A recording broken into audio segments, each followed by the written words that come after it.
OWS fam, the nation, my dudes and dudettes. Hilow here, bringing you another 1 week season Best Ball Plus live stream. Today, we're going to be joined by a guy that I noticed on Twitter that I reached out just because I basically liked a lot of what he was putting out in the Twitter sphere.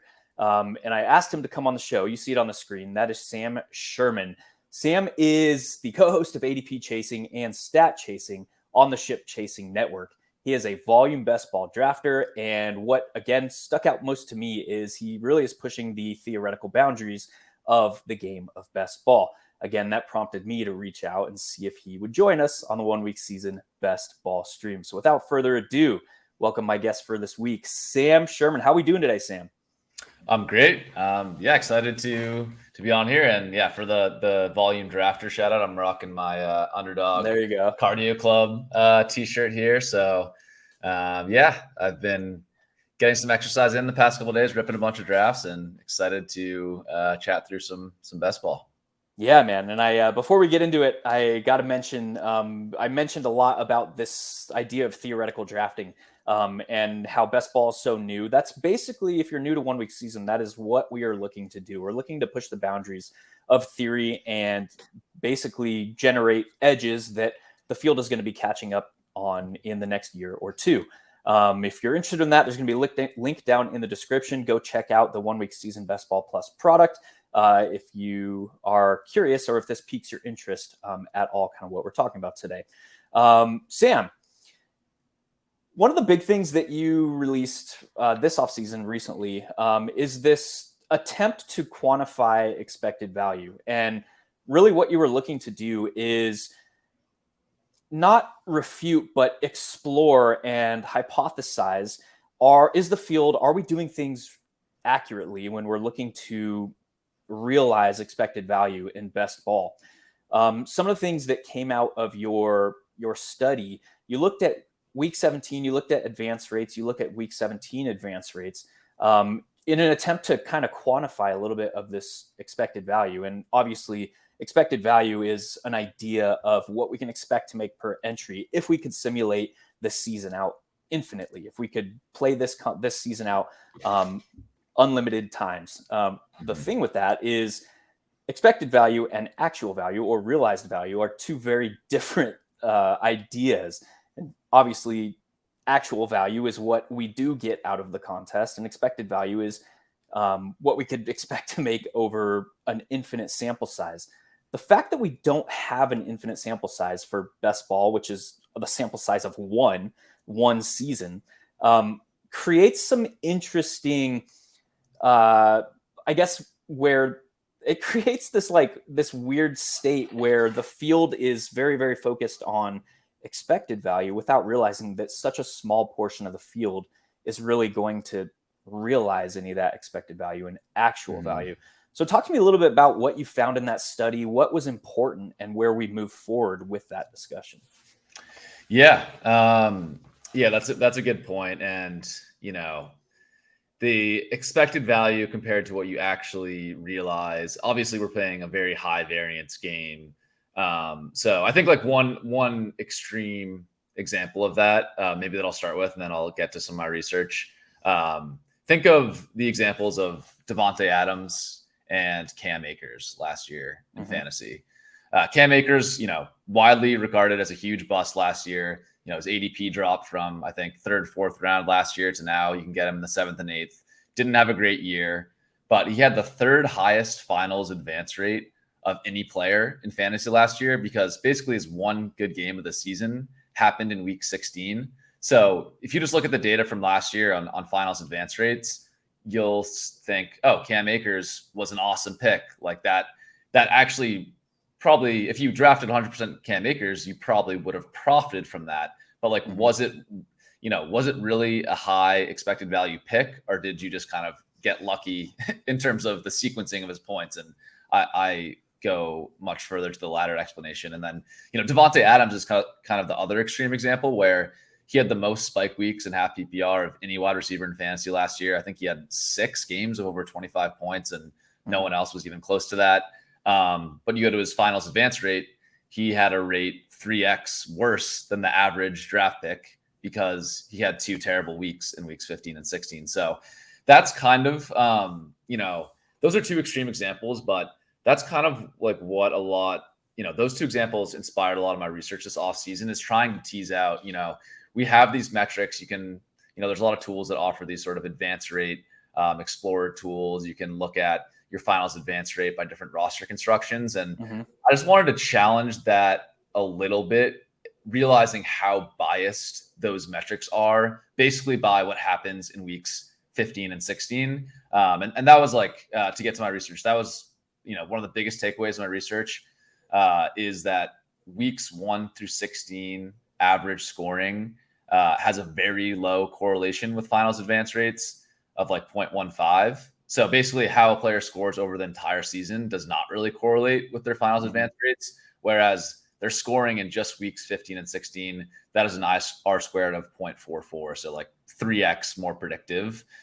My point there is that like when you're looking at finals advance rates, particularly for 1 year of data, you're more or less just looking at how did these players perform in 2 weeks, weeks 15 and 16. So then I just kind of wanted to, challenge basing a lot of conclusions off that metric when it really is biased by just 2 weeks of data. Yeah.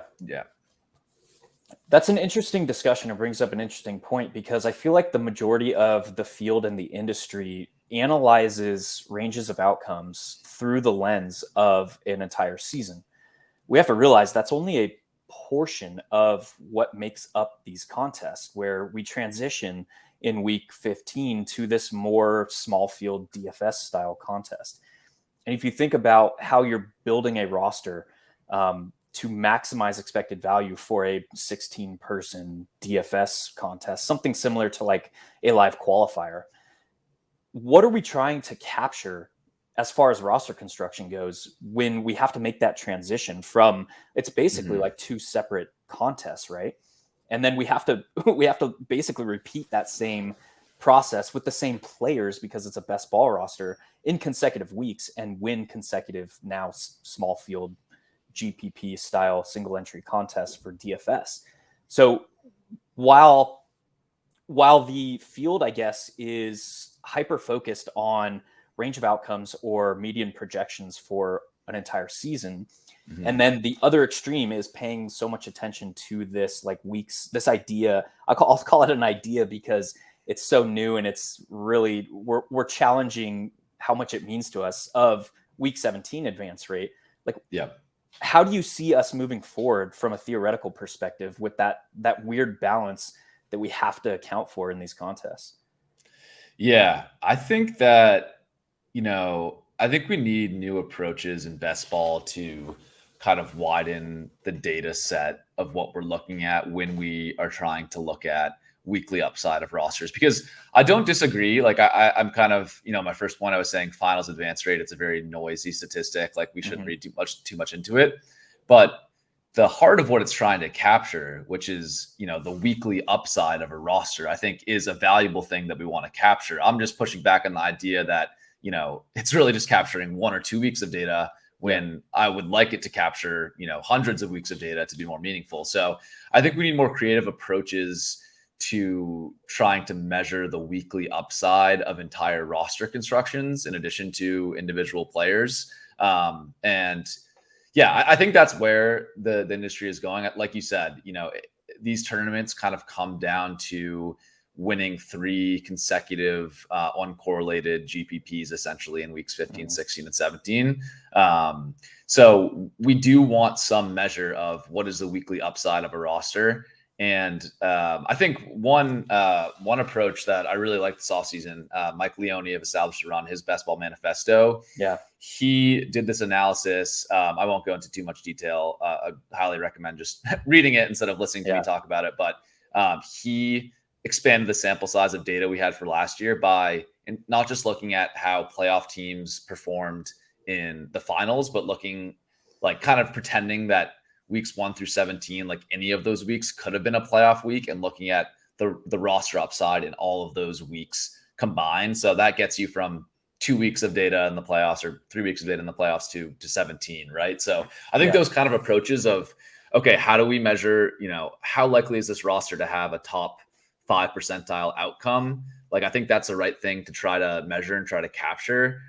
We just need to like expand the number of weeks in which we're measuring that. Yeah, so good shout on the Michael Leone piece over at ETR. We've talked about that and kind of dissected it here at 1 Week Season. Kind of along that same line of discussion, someone that you're intimately familiar with Pat Kerrane, did some work last offseason regarding this idea of drafting for upside. In an attempt to capture those a roster full of players that kind of have that chance at 30 plus fantasy point upside or 25, whatever metric or whatever cutoff you want to use to classify upside. It's interesting to me that he did this study last off season, drafted as such through his portfolio, shipped the BBM, and we're still not seeing a ton of industry discussion regarding this idea of targeting upside over the sample size of 1 week. What do you make of that, and how do you kind of incorporate that into roster construction when you're sitting in a draft? Yeah. It is pretty wild looking back at he kind of called his shot. Yeah, Big Ruther, he's called his shot, man. In that article, he specifically so his strategy ended up being 3 quarterbacks in the middle, in like the quarterback window paired with 2 running backs early, and he like specifically called out that strategy. I'm not sure if it was in that piece. I think it was, but it was in something he wrote. Anyways, shout out to Pat for following through on his theoretical strategy there. But yeah, I don't know.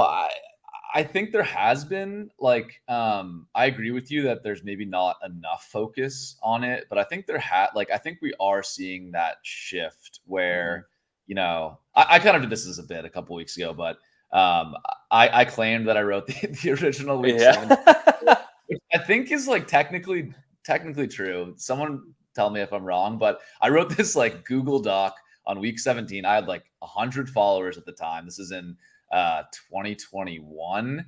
And this was like way before week 17 was like popularized. I certainly wasn't the first person to mention it as an idea, but I think I was the first person to like write a long form article, like calculating the EV, et cetera, et cetera.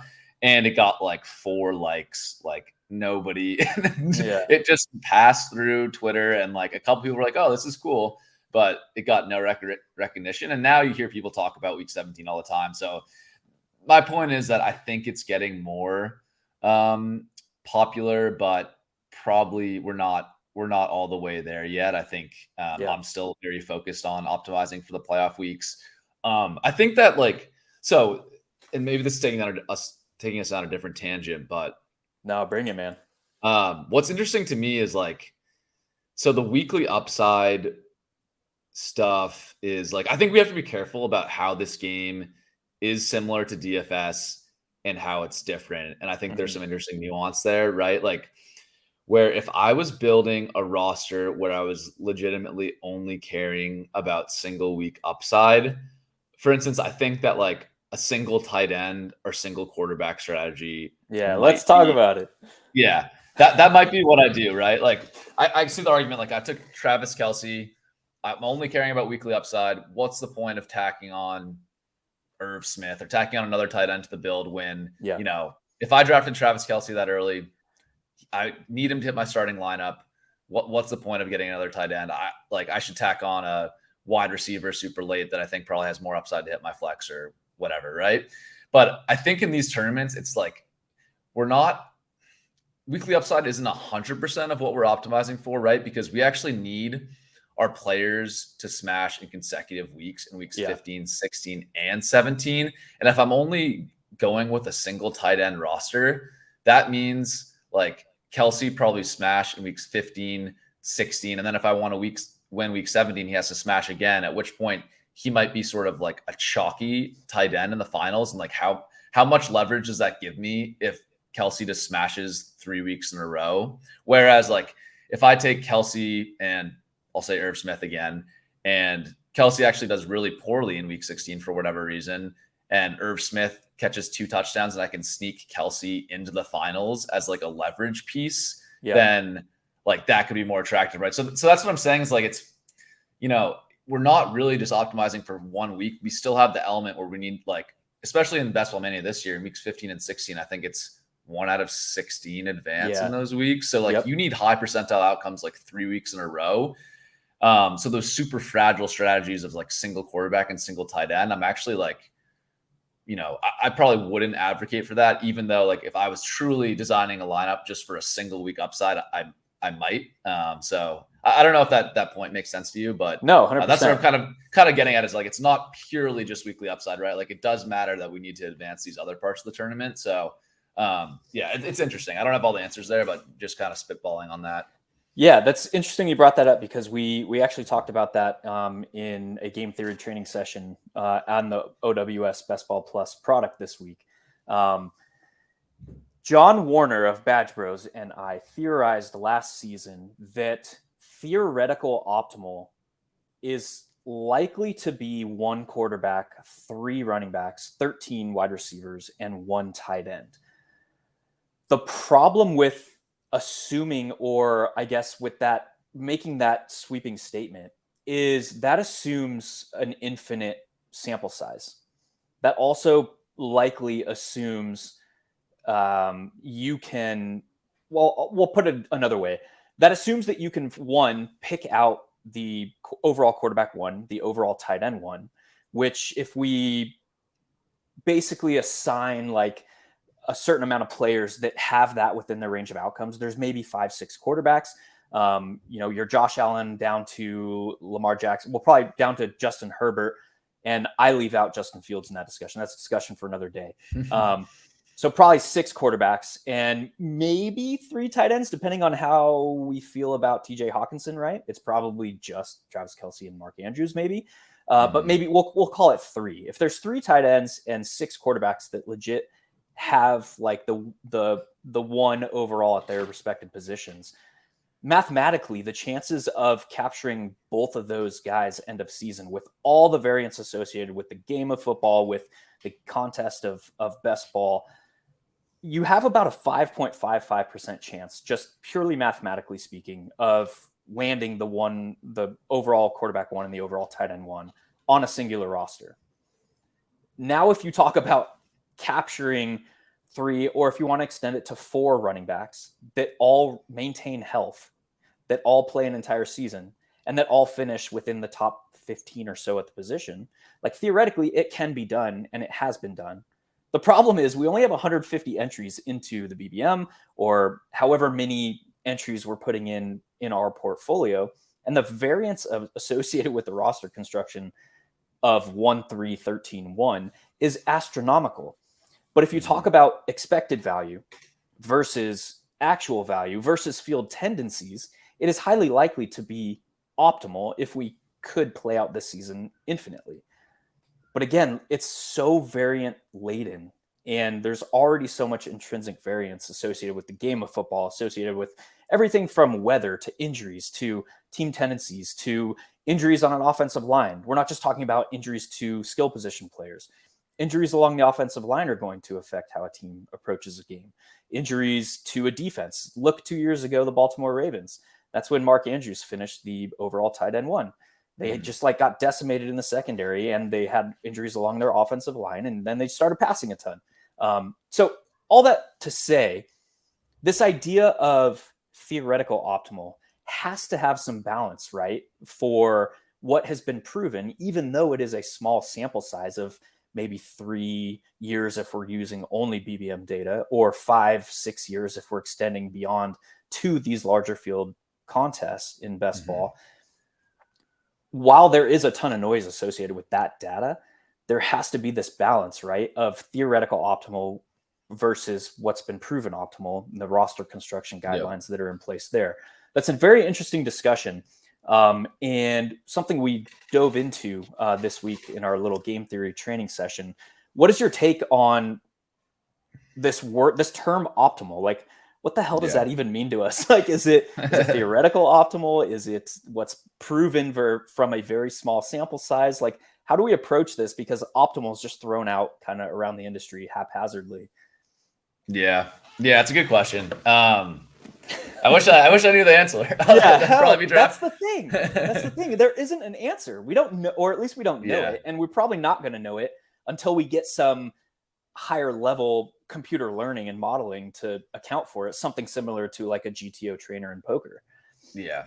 Yeah. It's I mean, it's such a complicated game that I don't think we have like analogies for in other places, at least like very clear. Like we try to do the DFS analogy, right? And like Yeah, that's close, but there's just so many differences that I think that yeah, we're not at the stage where we know yet. I mean, I think really like if I could do this as a full-time job or something, and I could hire coders who are smarter than me at like building simulations. I think a simulation would be the closest way to yeah, get to an optimal for best ball. Like I think theoretically, right, you could make a simulation where you test out like, all different types of roster constructions. You have the data about, positional volatility, like what is sort of the range of outcomes of a running back drafted at pick 12. Okay, assign that to that team. I'm skipping a lot of steps here, but build yeah, the simulation that evaluates all different type of roster constructions over a huge sample, and then you could maybe get a sense of, okay, these teams are flashing like the highest likelihood of getting, a top 5% mhm, outcome of all teams, right? So I think like using simulations and like a huge data set would be how I would answer that if I if I had all the time and resources in the world. But yeah, realistically, the a like I'm not frankly I'm not going to do that. So if someone else does it and I can see the results, that's great. But B, like you'd have to be very careful of how you set the parameters of that simulation too. So like me saying that like it's possible to do this and like find an optimal, like the simulation is only as good as the parameters you set and the data you put into it. And like yeah, you're going to have to make a lot of assumptions when you build that probably are very sensitive to the outcome of the simulation. So yeah. Anyways, like point being that's very very theoretical yeah, stuff. But I try to look at I do look at the historical data for sure, and I think there's like a couple like a handful of guidelines I try to stick to that I think like I have confidence are the right things to do, like stacking, getting ADP value, you know, fitting my roster construction into a reasonable band of things that have gone well historically. Like, I'm not going to do like 5 QB teams or, crazy stuff like that, or spend yeah, 0 picks at wide receiver through 10 rounds. Like I'm following, a handful of rules and guidelines and looking at the historical, but I'm not pretending that I know what's optimal. I have some hunches and I can share that, but yeah, it's a yeah. fascinating question. Like I don't think anyone truly knows what optimal is, but it's thrown out. It's thrown out all the time with Yeah. confidence. And even in your example of like computer-based learning and modeling and inputs and outputs, there's still so many other variables that we haven't discussed yet. Like what is more important? Is week 17 correlation more important than closing line value on ADP? Or and then you can like break it down even further. Like what's more important in the 7th round of a draft? Is it week 17 correlation? There's just so many variables. And now you have the fact that like ADP is fluid and dynamic and changes with time, and variance is fluid and dynamic and changes with time. It's like there's so many variables in this combinatorial game. This and it's just it's difficult to fathom ever quantifying it in like a hard and fast output type statistical manner. Yeah, interesting theory Yeah, tangent there. yeah, for sure. And then that doesn't even get into like, you know, the trend. This game is based on a real life sport, and there's trends in that sport, right? And Yeah, I think some of them are overblown. Like people, I actually did some other research this summer. It's like, the era of the running back workhorse is dead. You can't look at that historical data. Like that's not really true. Anyways, don't need to get into that. But there's the whole element of like, okay, you could have 15 years of NFL data and build the simulation, and then the NFL is changing. Maybe it's rule changes. yeah, Maybe it's the coaching, maybe it's that they're using more data and doing different things, etc. Right? So like you could have this historical data, but if the NFL changes, then this game is also going to change. So it's not a static. It's not like poker where there's one set of rules, right? Or Yeah. like, it's much more complicated. It's based on a real life event. So that adds a whole another chaotic element into it as well. Yeah, the amount of turnover in the NFL. I mean, look at just over the last like 5, 6 years, like the governing or like the shell defense moving from cover two Tampa 2 to now cover three, which is kind of the prevailing defensive alignment. And even from there, you see high rates of nickel, high rates of dime when compared to 5, 10 years ago. So yeah, like the way the game is played is changing, and we have to account for that as well. But yeah, anyway, that's interesting tangent. Let's go back to how we started here and talk about some of the findings from these studies that you did this off season. You talked about the correlation was extremely low between weeks 1 to 16 scoring and week 17 scoring, which is kind of how we attempt to classify things like advancement rate, week 17 advancement rate. How do we optimize roster construction, all those things. What actionable or theoretical insights did you draw from that study that we can kind of take into account moving forward? Yeah, that's a good question. So I think my big conclusion from that study is that I think when you're looking at something like finals advance rate, I think with the amount of data we have on it, which is 2 or 3 years, I guess 3 years for underdog, Yeah. I'd largely say that's a descriptive rather than a predictive statistic. I'm pretty convinced that that's really very skewed by what happened in weeks 15 and 16. So you have 3 years of data. You're really looking at 6 weeks of data, and that's just such a small sample that any analyses that are using finals advance rate as like their biggest reason to do something or to not do something, I'm pretty skeptical of. I think it's a great check. Like if you say, oh, I'm curious and trying out, 2 running backs early and 3 quarterbacks in the quarterback window, and you have a lot of logic as to why, and then maybe you check these roster construction explorer tools and see, okay, it did work historically. It's kind of like, I interpret that data as like, this roster construction has performed well historically. I would not interpret it as like this is predictive of the fact that this roster construction is optimal going forward. So I think that's where I lose or I get lost in people's analysis when they're using that as the biggest reason to advocate for a strategy or to advocate against a strategy. So yeah, that's very theoretical. I think like the next thing, which I touched on slightly, is like I just think we need more creative approaches to evaluate roster constructions. I called out Leone's. I think that's a great one. I did some research myself with an approach called fundamental positional volatility, which I'd say is like kind of similar to what Leone did, but I essentially broadened the number of weeks we were looking at for different positional ADP bands and looked at the potential of players to deliver spike weeks defined as points above replacement. So yeah, my main thing from this article is like I didn't come out with it saying like X or Y or Z is optimal. It was more like we need different approaches for looking at how to build high upside best ball rosters.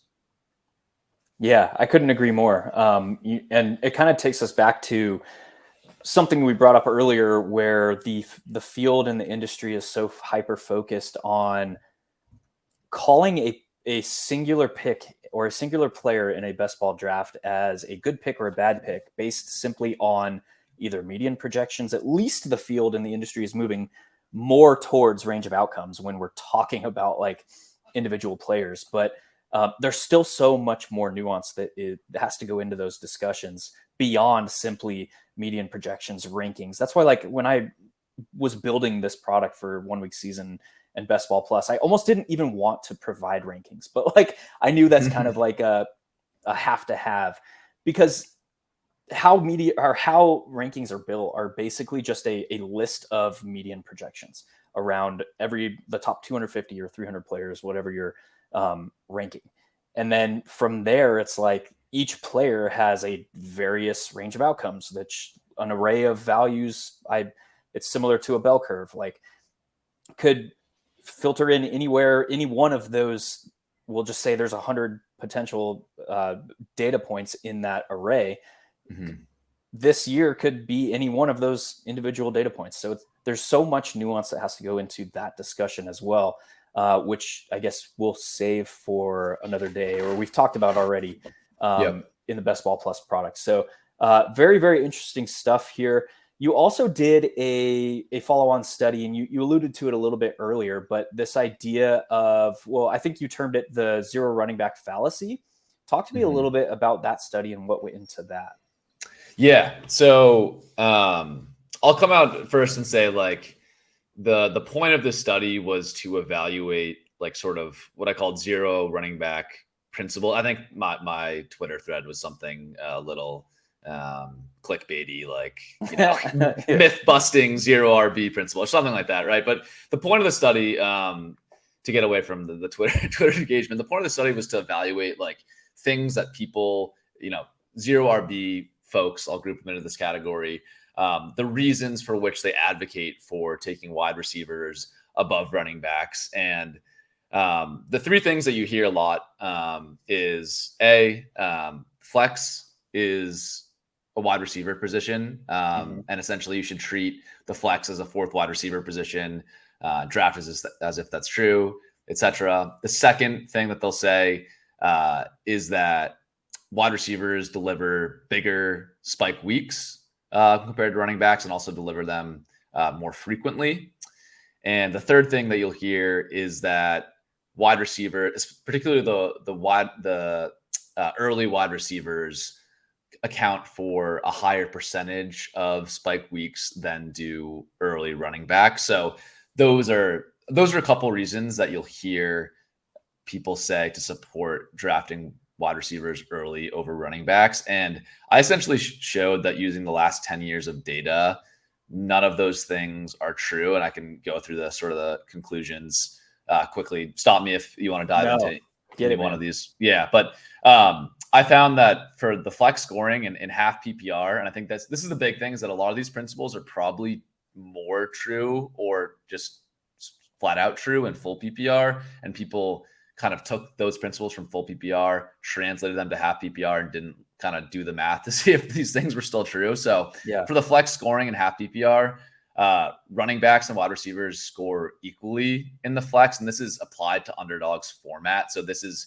factoring in that there's 2 running backs in your starting lineup and 3 wide receivers. So it's really like the running back 3s competing with the wide receiver 4s for the flex. And in that format, would expect running backs actually to contribute to the flex slightly more than wide receivers, but it's quite close. So the wide receiver, the flex being a fourth wide receiver position, that's not true in half PPR.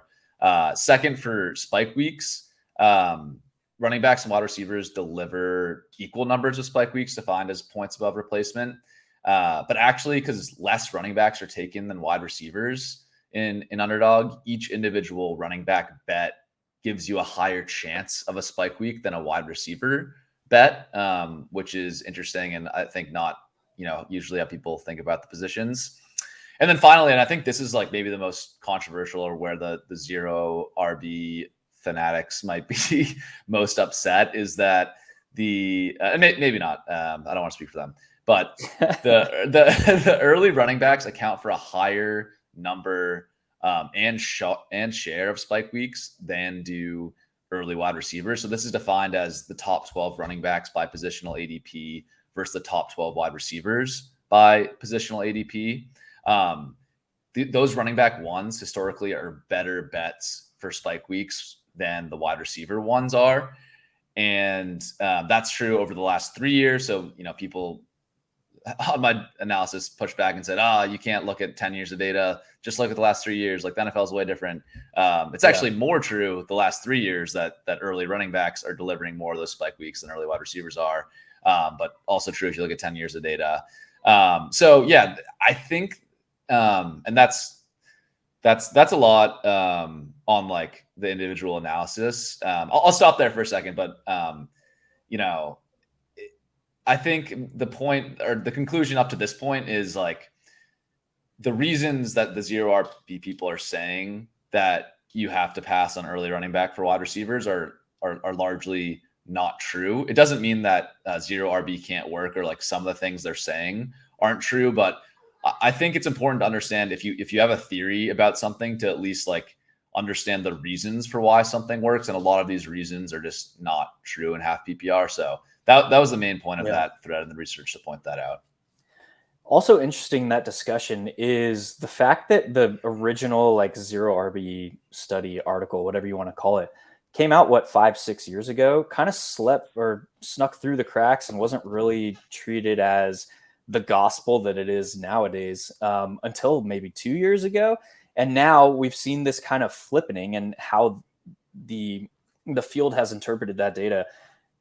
When that study came out, the ADP landscape or the landscape of where players are ranked when we're drafting the players from the pool was vastly different than it is now. We have this sort of like flippening where now wide receivers are being a little bit overvalued, and the things like that were brought up in the study, like the running back dead zone and things like that, they plain don't exist anymore. Yeah, they don't. Now we see this massive like wide receiver cliff. And so how do we, with the like changing dynamics of the ADP macro scene, like how do we move forward and extract as much expected value with this now the hyper focus on zero running back, on taking wide receivers early, that we're seeing now today?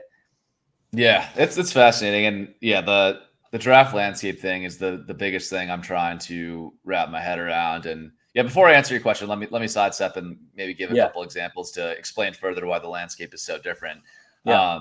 You know, when the zero RP thing was written, I don't know, 2015, or when we're talking 6-7 years ago, people who were advocating for going wide receiver heavy early in drafts. Say you're picking at the 1-2 turn like 6 or 7 years ago, your choices oftentimes were like the wide receiver 2 or wide receiver 3 overall versus like the running back 11, because people were just hammering running backs. Like the first round used to consist of, historically 8, 9, 10 running backs and like 2 wide receivers. And it was Antonio Brown and Julio Jones, and that was it or something, right? Now, like you mentioned, that's completely flipped on its head, where you're at the back half of drafts now, or, pick 12, pick 11. Your choice is like the running back 2 by positional ADP, like Eckler or Bijan, versus like the wide receiver 7 or 8. So your opportunity cost, it used to be that like the opportunity cost of, taking a running back over a wide receiver was much higher because you were passing up on truly like the best projected wide receivers in the league. Now you're passing up on potentially, top 3, top 5 running backs to go after wide receiver 2s or low end wide receiver 1. So it's just, we got to realize that, in that landscape where we were 6 or 7 years ago is like completely different. And you brought up the dead zone too. People have talked about this a lot the past couple of weeks with Alexander Madison, but he would have been in, 5-6 years ago, he would be a 3rd round pick, maybe even a 2nd round pick with his projected workload. Right. Now he's, going in the mid 60s, early 70s. We don't have to get into Madison specifically, but it's like you can use all the dead zone arguments against him, and I totally get that. But like the dead zone price is no longer the same as it used to be. So and how I'm like trying to counter back to your question of like how we adjust this new drafting landscape. The main thing I'm doing is I'm skewing more running back heavy early in drafts than I have been historically. So I think like my favorite build, and again, I don't do this 100% of the time.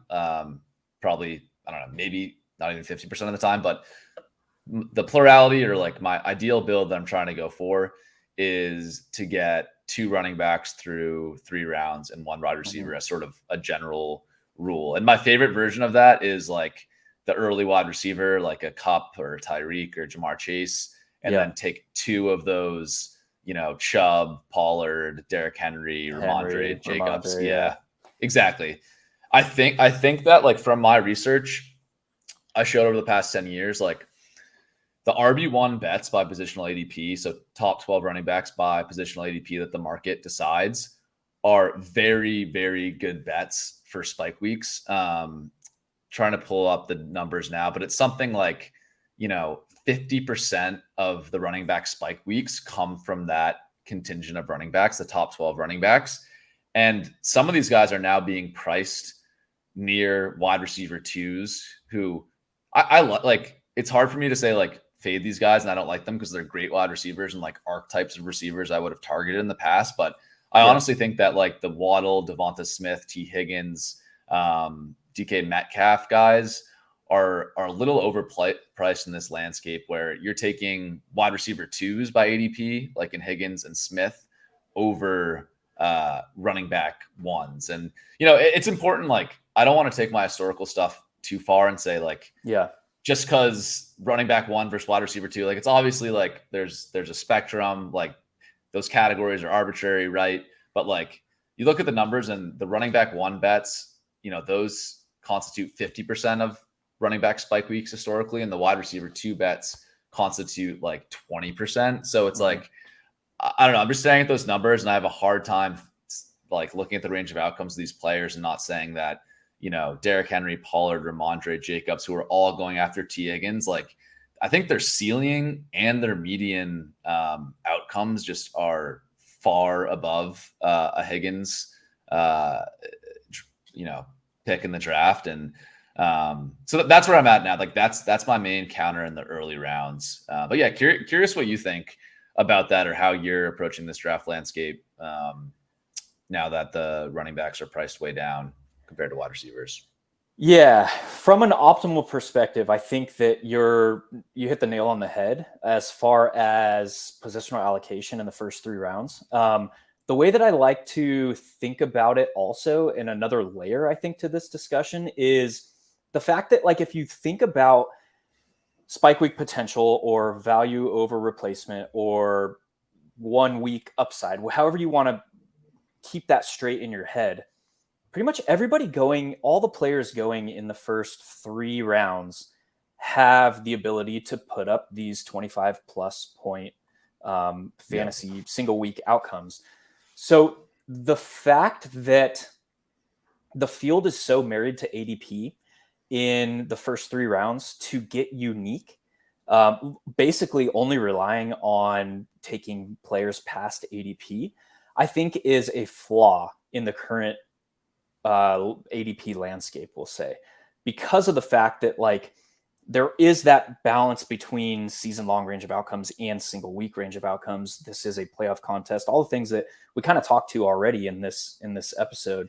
But the fact that like yes, Tyreek Hill is going to have he's going to provide more, or he has the potential to provide more 25 plus fantasy point output performances than a guy like Jalen Waddle.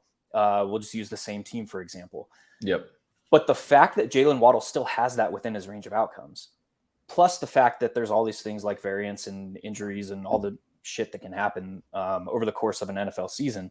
We talk about like we're trying to project week 17 performances when these contests started in May. It was like that's 30 weeks, 35 weeks away right now.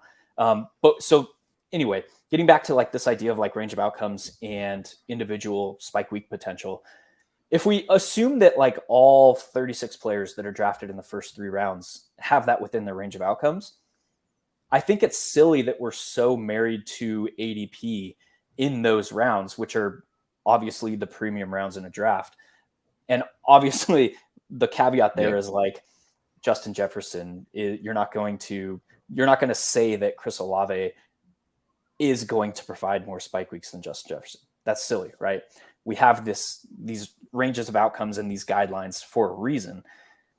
But the fact that Chris Olave has like overall wide receiver 1 for a given week within his range of outcomes, I think has to be taken into account a little bit more than the field is currently doing, where it's like in these premium rounds, we're just going to allow ADP to guide our decision-making process. Well, it's like if all 36 of those players, for example, taken in the first 3 rounds have this upside in their range of outcomes in their profile, would not then unique player combinations within those premium rounds gain a little bit increased weight?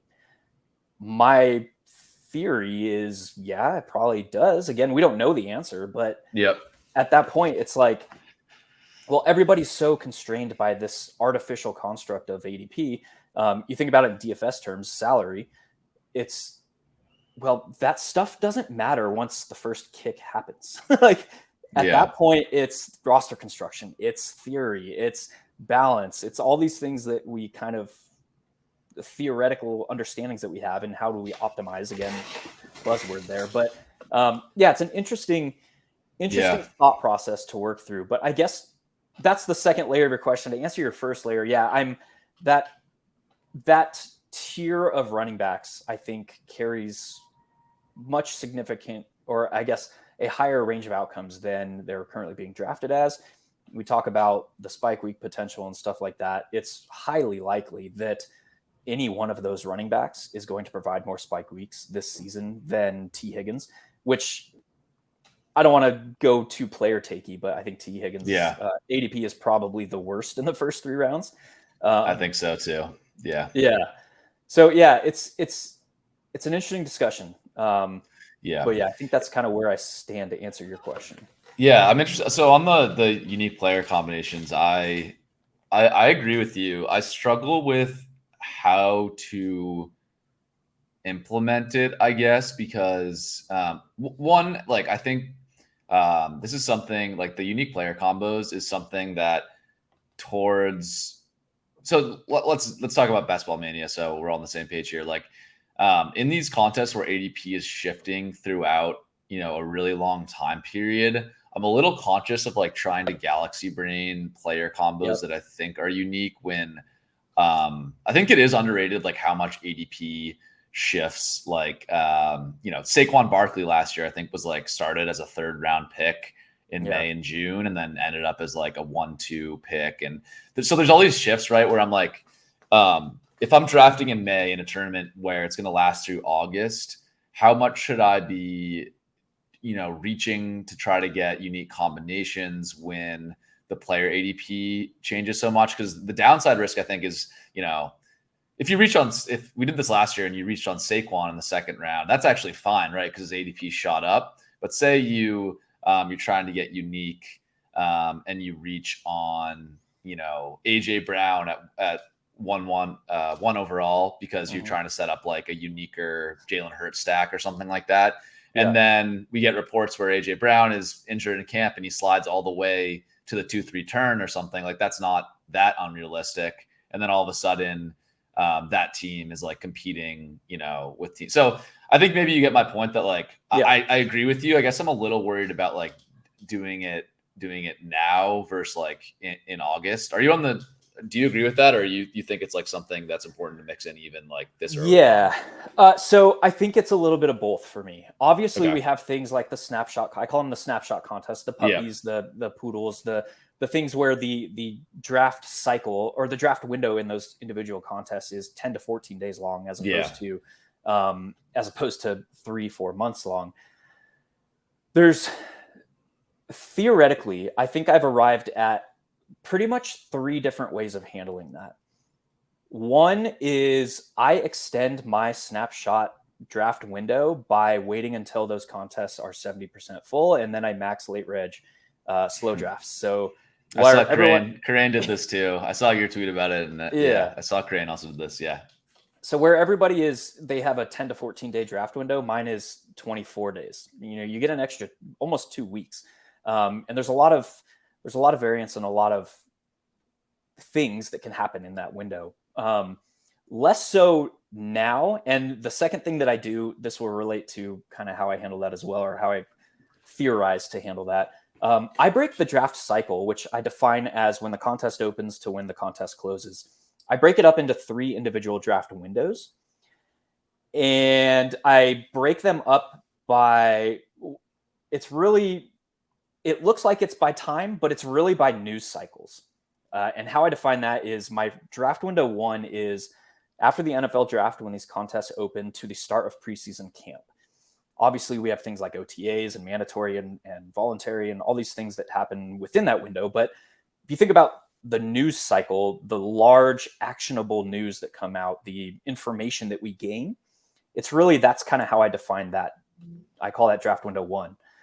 From my draft window 2 is from the opening of preseason camp to the start of preseason, which obviously is closer to the beginning of the NFL season than it has been in the past this year.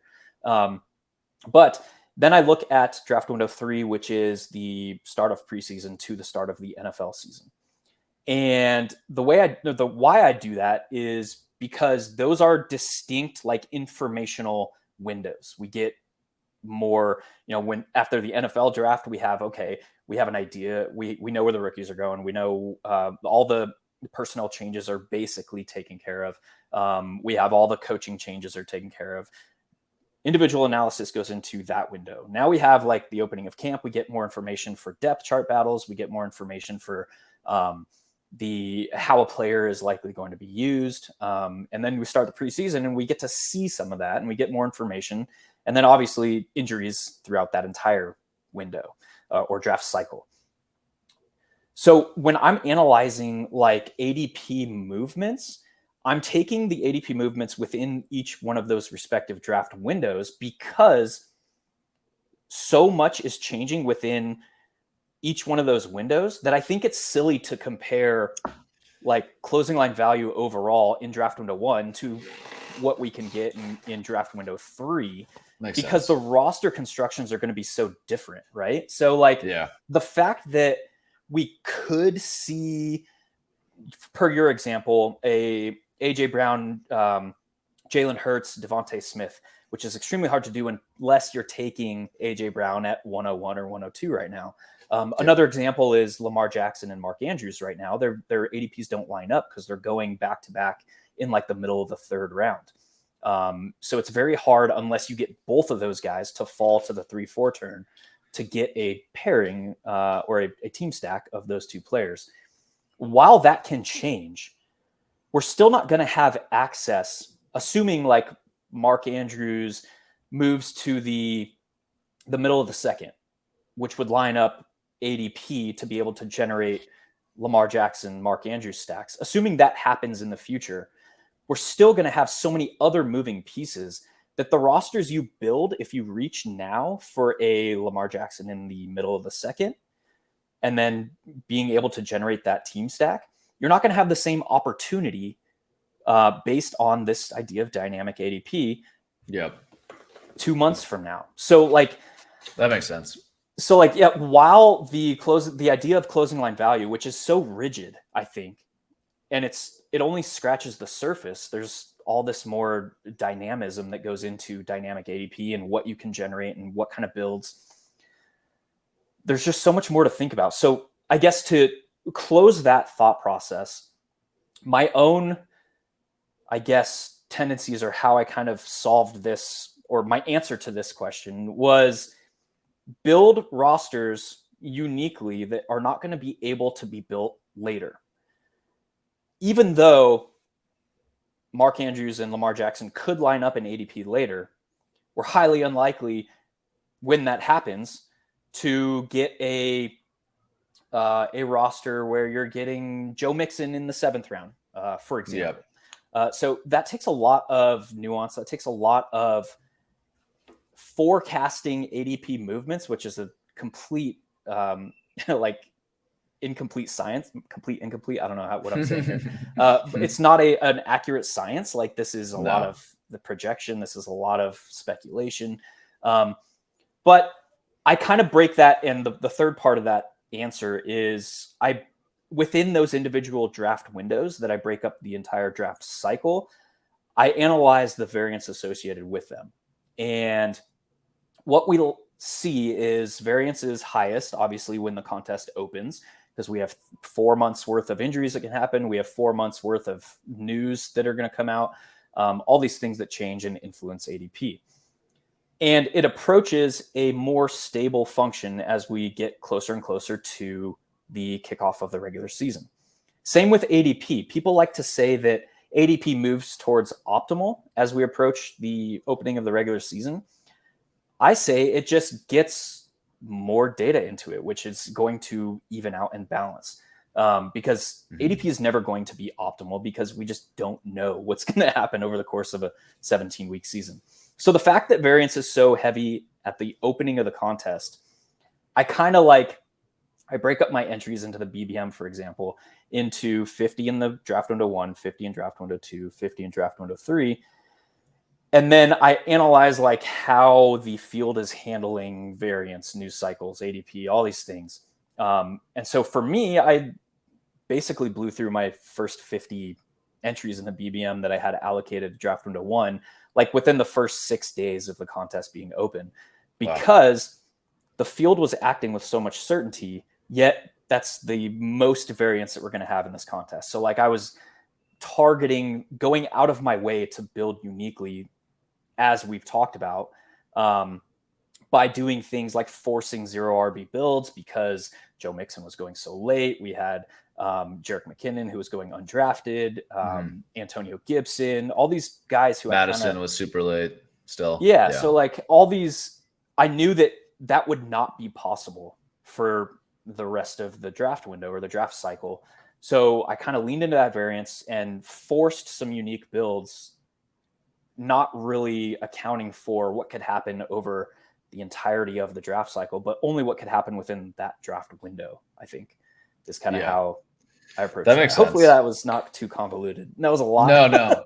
Yeah, no, that was a good explanation though. Cause I had made a similar point, when people talk about, say we get some huge riser in August, like, I don't know, James Conner. We get more fidelity in like the New York Giants pass catching core, or like something like that. Like, something like that. Someone gets cut, and let's say Isaiah Hodgins makes the team. Like they trade Slayton, whatever. He's for some reason we know he's the clear wide receiver 1, and he moves up to like pick 100.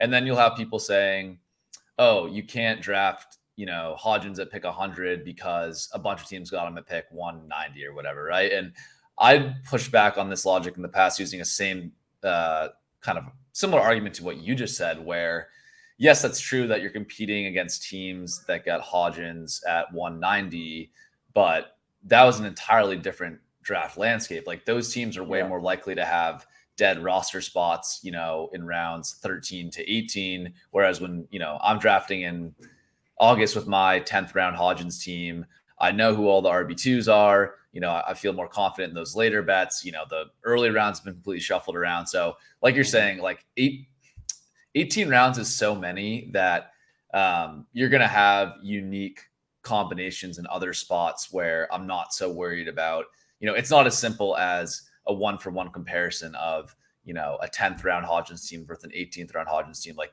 so many other things are going to be different that I don't think, I would buy that argument if a player rose all the way to the 2nd round from the 12th or something like that. Then I start to say, okay, that's a huge difference. I am starting to get worried about taking, can't think of a good example, but David Montgomery in the 2nd round if Jahmyr Gibbs tears his ACL, or I don't know, something like that, right? Or the same, like Zach Charbonnet, if Walker goes down or something happens, he would probably shoot up to like a 3rd round pick, right? With his athletic profile and workload expectation, if he's the guy. So exactly. Like, so that type of, if it's that significant of a gap, like when we're talking 2nd round draft capital versus like 10th to 12th, I think like that matters. If it's like, 10th to 12th, or to your point, like that AJ Brown example, it's like if you got AJ Brown and Hurts at picks 1 and 2 instead of getting them at picks 2 and 3, like, yes, that's a gap, but it's not like, I don't think it's something that you can't overcome, if I'm going back to that example. So I see your point. I guess on the uniqueness thing, one, like, and I think I agree with a lot of things you said, and I think uniqueness is valuable. I'm just trying to think of to what extent it's valuable. And so one thing I've thought through is like, say, let's use another example to make it easier to talk about. Say, CeeDee Lamb and Amon-Ra St. Brown is an extremely popular combo. And relative to, it's a week 17 stack. It's kind of lines up by ADP. You can see why it'd be popular. And then say, Amon-Ra and Pollard is not very popular. Say it's like a tenth as popular as that combo, right? And now let's fast forward to week 17, and there's all these players have pretty good weeks in the playoffs. So there's 20 20 CD Amon-Ra teams in the finals out of 400 teams, and there's only like 4 Pollard Amon-Ra combos, right? Yes, like I would much rather have the less likely combo, right? But like it's only a field size of 400 people. Like in the end, week 17 isn't like this massive DFS lotto. Like it's a relatively small field tournament. So like how much does it matter that I have that unique combo when I have 16 other players on my roster where I can get uniqueness from? I guess the point I'm trying to make is like, I guess I'm not so worried if I have like a chalk combo of like 2 players or something in the week 17 final because it's not that big of a tournament. And B, like I have so many other ways to differentiate my roster. That's what I'm trying to think about is like, I think it matters, but to what extent it matters is difficult to quantify. And I think it would matter a lot more if we were talking about, like, say there was some underdog style tournament where there were 50,000 teams in the finals somehow. Like maybe they just cut out weeks 15 and 16. And it's like, weeks 1 to 16 is the regular season, 2 out of 12 advance. And then you have this massive final. Then I think I like start to care way more about that type of uniqueness stuff. If there like truly was a massive final, but it's just not that big. Maybe I'm thinking about it wrong, but that's sort of like one line of logic I've been thinking. Yeah, I think the way that I have worked through that personally is taking the individual range of outcomes discussion and considering it a little bit heavier. So CeeDee Lamb and Amon-Ra St. Brown is a different discussion than something like Justin Fields and DJ Moore, where they are maintaining similar ADPs because they're kind of tying each other to the 4-5 turn. So that is going to be an overabundance of the total Justin Fields stacking partners is going to be with DJ Moore, just because their ADPs have lined up and they're being held. We're not highly unlikely to see one of those players shift significantly. Like if Justin Fields jumps in ADP, I think we're likely to see DJ Moore fall in ADP at a comparable rate because their ADPs are so close. It's going to take a lot to like break that pairing. Thinking about like CeeDee Lamb and Amon-Ra St. Brown within their ranges of outcomes is a 30+ fantasy point week. DJ Moore has 0 30+ fantasy point weeks over his 6-year NFL career. So like that's a different discussion because of this idea of like range of outcomes. I guess 1 week range of outcomes for me and kind of how I think through that. I think my answer is I think I want both, right? Like the good thing about like drafting in these contests is we can manage our portfolio to account for both scenarios. We can have CD Amon-Ra stacks, but we can also mix in like CeeDee Lamb pass Amon-Ra for a Garrett Wilson or something like that, and then target a JMO was going in the 9th round, now moving up gradually. But so yeah, like I think the answer probably is we want to mix in both in our portfolio, right? I think is kind of where I stand on that.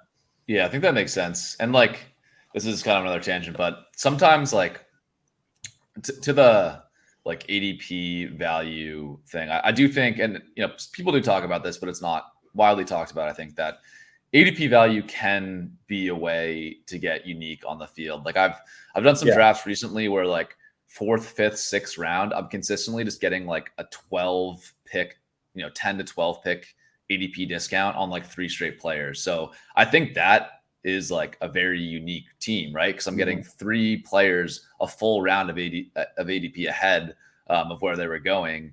And just without me even like having to try to reach around or get fancy, like the room is just handing me these unique rosters, right? But then you'll also get in drafts, and I've been in these too, where the room is just not giving you anything, and everything seems to be drafting, right at ADP. And I think like maybe those are the rooms where, and you'll never know this ahead of time, so it's hard. You'll have to read it, but those are the rooms where I want to get more creative with the player combos by like reaching a little bit or whatever, right? Because if everyone else is just going strictly to ADP, I'm not going to get unique players at a discount. So I have to like create that uniqueness myself. If I'm just drafting straight off ADP the entire draft, like two picks with an ADP at every pick, like that's going to be combinations of players that are very popular during that window of time, right? So that's what I try to think about is like, is this room just straight up gifting me like huge ADP values? Then I'll happily just scoop them up. If they're not, like I probably want to get more onto it sounds like what you're doing and what you're saying in terms of like mixing up those early rounds a little bit more proactively than just like letting the room hand you values. Yeah, and I'm not saying I'm doing that every draft. That's a good point to make. Is that's just something that the field is doing at such a small percentage of entries overall that like it doesn't take a ton of your portfolio to get over the field on That's a good point. Specific strategy. And another point in that discussion is you should have a good idea of kind of which bucket your draft is falling into over the first 2.5, 3 rounds. You can see like a good example probably is, well, a good example at the beginning of this draft cycle was the quarterbacks, like the top 3 in Josh Allen, Patrick Mahomes, and Jalen Hurts. Now we're seeing them slide kind of to the 3rd round. But when these contests opened, they were all going in the 2nd round. But every now and then you'd see a draft where 1 or 2 of them would fall into the 3rd round. And it's like, okay, now I kind of know that this draft room, what they value. And there's a lot that goes into that, human psychology, social interactions, which are all a big part of game theory. And it takes, but to get to that point, you have to have that like foundational, fundamental understanding of the game, of ADP, of expected value, of all these things that are kind of like the building blocks before we start bringing in like heavy game theory, social interactions, human psychology, things that are like tenets of game theory. Yeah, so that's probably we could go another 1.5 hours on that discussion. But are there any other things that you found in your study that you found particularly interesting or actionable before we get out of here? Yeah, I think we covered on a lot of the main points of my study. I think like what I didn't quite get to and what I did want to say about it is, all the things in my study can be true. Running backs score a little bit more in the flex than wide receivers do. Running backs have more frequent spike weeks than wide receivers. Running back ones are better bets than wide receiver ones. All those things can be true, and it still can be true that going wide receiver heavy early works out on average because of a couple things, right? One, on underdog, it's 3 wide receivers versus 2 running backs. So you straight up just need more wide receivers than running backs, right? So that's a big factor. And also, I think you can argue that wide receivers have sort of correlational advantages over running backs. And what I mean by that is, if I take Tyreek Hill and I pair him with Tua, then I'm betting on Tyreek having a spike week in the playoffs. I also kind of am carrying along Tua with that spike week. Whereas at running back, there's no like real way to do that. Like the quarterback running back correlation isn't nearly as strong as quarterback wide receiver. So anyways, that's a lot to say that like, I think people sometimes read my thread and then think, oh, I hate wide receivers and I'm only taking running backs, for my first 5 picks or something like that. That's not what I'm advocating. It's just that I think, and again, we could talk for hours on this. I think that the main, and this is maybe getting away from my research and a little bit more to my opinion now, but I think one of the main edges in best ball is just not overreacting to what happened the previous year and not overreacting to the data and studies that come out on that. Zero running back was very good last year, and that's causing wide receivers to be drafted earlier than they ever have. But on underdog, zero RB was not very good in 2020.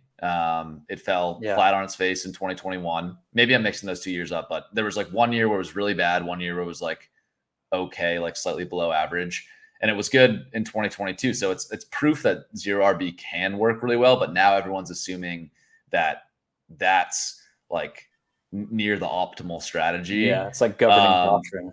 Yeah, exactly. And also like, so if you take your first, the data will show taking wide receivers with your first 5-6 picks last year, I think the data will show last year that was really good.